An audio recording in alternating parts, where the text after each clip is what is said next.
يا أيها الذين آمنوا ادخلوا في السلم كافة ادخلوا في السلم كافة ادخلوا في السلم كافة.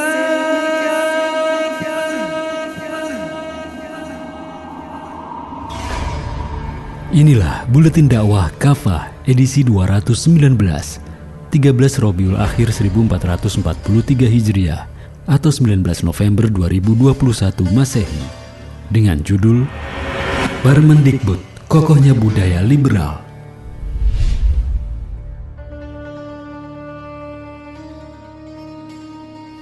Dengan alasan mencegah kekerasan seksual di lingkungan kampus, Mendikbud Nadiem Makarim mengeluarkan Permendikbud nomor 30 tahun 2021 tentang pencegahan dan penanganan kekerasan seksual atau PPKS.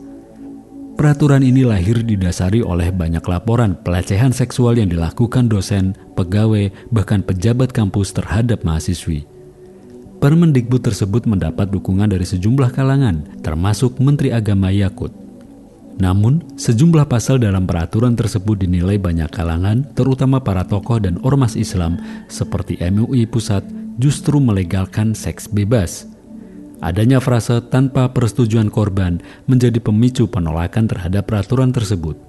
Sebabnya frasa tersebut dapat dipahami bila antara kedua belah pihak melakukan hubungan seksual karena konsen, persetujuan, maka dipandang legal. Bukankah itu sama dengan melegalisasi perzinahan?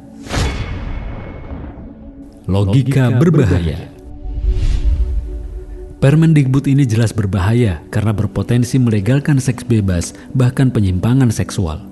Pertama, frase tanpa persetujuan dalam peraturan tersebut ditempatkan sebagai penentu suatu tindakan sebagai kekerasan seksual. Frasa itu tercantum sampai 5 kali dalam pasal 5 ayat 2. Misalnya poin 1, menyentuh, mengusap, meraba, memegang, memeluk, mencium, dan atau menggosokkan bagian tubuhnya pada tubuh korban tanpa persetujuan korban. Jelas, dalam pasal ini konsen atau persetujuan menjadi penentu suatu tindakan atau hubungan seksual dipandang sebagai kekerasan seksual. Artinya, selama dilakukan dengan konsen atau persetujuan, maka hubungan seksual dibenarkan dan merupakan hak warga negara. Merujuk pada Permendikbud tersebut, terutama pasal 5, maka bukan sekedar aktivitas seksual di luar nikah, tindakan aborsi juga dibolehkan selama dilakukan atas persetujuan masing-masing pihak. Inilah cara berpikir liberal yang diadopsi oleh CEDAW atau Convention of Elimination of All Form of Discrimination Against Women, yakni kesepakatan hak asasi internasional yang secara khusus mengatur hak-hak perempuan. Intinya, hubungan seks di luar nikah adalah hak warga negara. Negara dan agama tak berhak ikut campur di dalamnya. Kedua, Permendikbud juga berpotensi memberikan perlindungan pada penyimpangan perilaku seksual seperti LGBT. Dalam pasal 5 ayat 2 bagian A, tercantum bahwa kekerasan seksual meliputi menyampaikan ujaran yang mendiskriminasikan atau melecehkan tampilan fisik, kondisi tubuh, dan atau identitas gender korban. Yang dimaksud identitas gender di sini bukan sekedar lelaki atau perempuan, tetapi juga bisa diartikan gay dan lesbian. Artinya, siapapun di lingkungan kampus tidak boleh mengkritisi apalagi melarang kaum LGBT karena hal itu termasuk ujaran kebencian dan diskriminatif yang dikategorikan sebagai kekerasan seksual. Bukankah ini hal berbahaya? Ketiga, satuan tugas yang diarahkan oleh Permendikbud sebagai unit penanganan kekerasan seksual di kampus berpotensi hanya akan diisi oleh kaum feminis dan liberalis sebagai penafsir tunggal penanganan kekerasan seksual di kampus. Sebabnya pasal 24 ayat 4 berbunyi, anggota panitia seleksi sebagaimana dimaksud ayat 1 harus memenuhi syarat A. Pernah mendampingi korban kekerasan seksual, B. Pernah melakukan kajian tentang kekerasan seksual, gender, dan atau disabilitas, C. Pernah mengikuti organisasi di dalam atau di luar kampus yang fokusnya di isu kekerasan seksual, gender, dan atau disabilitas. Dan atau D. Tidak pernah terbukti melakukan kekerasan termasuk kekerasan seksual. Pasal ini berpotensi menutup pihak lain seperti kelompok-kelompok Islam yang punya pandangan yang berbeda secara diametral dengan kalangan feminis dan liberalis untuk menangani kekerasan seksual di lingkungan kampus. Islam menghapus kejahatan seksual. Menilik dari isi peraturan menteri tersebut, tampak jelas pertentangannya dengan ajaran Islam dan membahayakan umat. Peraturan tersebut membuka peluang kehidupan seks bebas di lingkungan kampus. Ini bukan logical fallacy atau kesalahan logika dalam memahami Permendikbud. Tudingan bahwa penentang Permendikbud tidak berniat mencegah kekerasan seksual adalah fitnah kotor dan tidak masuk akal. Justru Islam adalah satu-satunya sistem kehidupan yang sedari awal mengharamkan bentuk kekerasan dan penindasan pada umat manusia, termasuk melakukan tindak kejahatan seksual. Allah SWT berfirman dalam surat An-Nur ayat 33, "Janganlah kalian memaksa budak-budak wanita kalian untuk melakukan pelacuran, sedangkan mereka sendiri menginginkan kesucian, karena kalian hendak mencari keuntungan duniawi." Imam Ibnu Katsir menjelaskan bahwa pada masa jahiliyah, jika seseorang dari mereka mempunyai budak perempuan, dia melepaskan budak itu untuk berbuat zina atau melacurkan diri dan menetapkan atas dirinya pajak yang dia pungut di setiap waktu. Setelah Islam datang, Allah melarang orang-orang mukmin melakukan hal tersebut. Di antara yang melakukan perbuatan keji tersebut adalah Abdullah bin Ubay bin Salul yang memaksa budak-budak perempuannya melacur. Dalam Islam, penentuan suatu tindakan itu kejahatan seksual adalah hukum syariah, bukan persetujuan manusia walaupun itu HAM.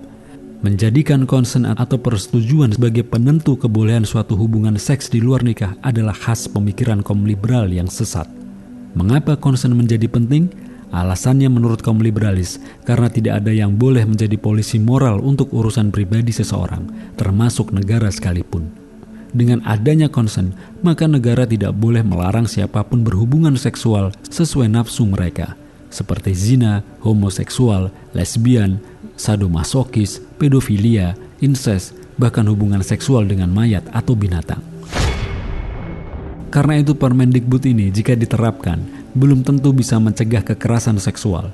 Sebaliknya, peraturan ini sudah pasti bisa menyuburkan perilaku seks bebas di lingkungan kampus. Ini berkebalikan dengan Islam yang tidak mentoleransi kejahatan seksual secara mutlak. Kasus pemerkosaan terhadap wanita misalnya, Islam akan menjatuhkan sanksi bagi pelaku sesuai syariah. Jika pelakunya pria belum menikah atau ghair muhson, maka dia akan dicambuk 100 kali. Sedang jika pelakunya telah menikah atau muhson, maka akan dijatuhi hukuman rajam hingga mati. Dalam Quran surat An-Nur ayat 2, Allah SWT berfirman, "Pezina wanita dan pezina laki-laki yang berzina, cambuklah masing-masing dari keduanya 100 kali cambukan." Adapun korban perkosaan terbebas dari hukuman sebagaimana sabda Nabi SAW, "Sungguh Allah memaafkan umatku karena tidak sengaja berbuat salah, lupa, dan dipaksa." Hadis riwayat Ibnu Majah dan Al-Baihaqi. Tindak kejahatan seksual lain semisal meraba, ujaran kata-kata kotor, merayu, dan sebagainya juga tidak lepas dari sanksi berupa ta'zir yang akan diputuskan oleh qadhi atau hakim di pengadilan. Syekh Abdurrahman Al-Maliki dalam kitabnya Nizamul Uqubat fil Islam menyebutkan bahwa orang yang berusaha melakukan zina dengan perempuan namun tidak sampai melakukannya, maka dia akan diberi sanksi 3 tahun penjara, ditambah hukuman cambuk dan pengasingan. Hukuman yang diberikan akan dimaksimalkan jika korbannya adalah orang yang berada di bawah kekuasaannya, seperti pembantu perempuannya atau pegawainya. Adapun LGBT, juga praktik homoseksual dan lesbianisme adalah kejahatan yang pelakunya diancam dengan sanksi berat.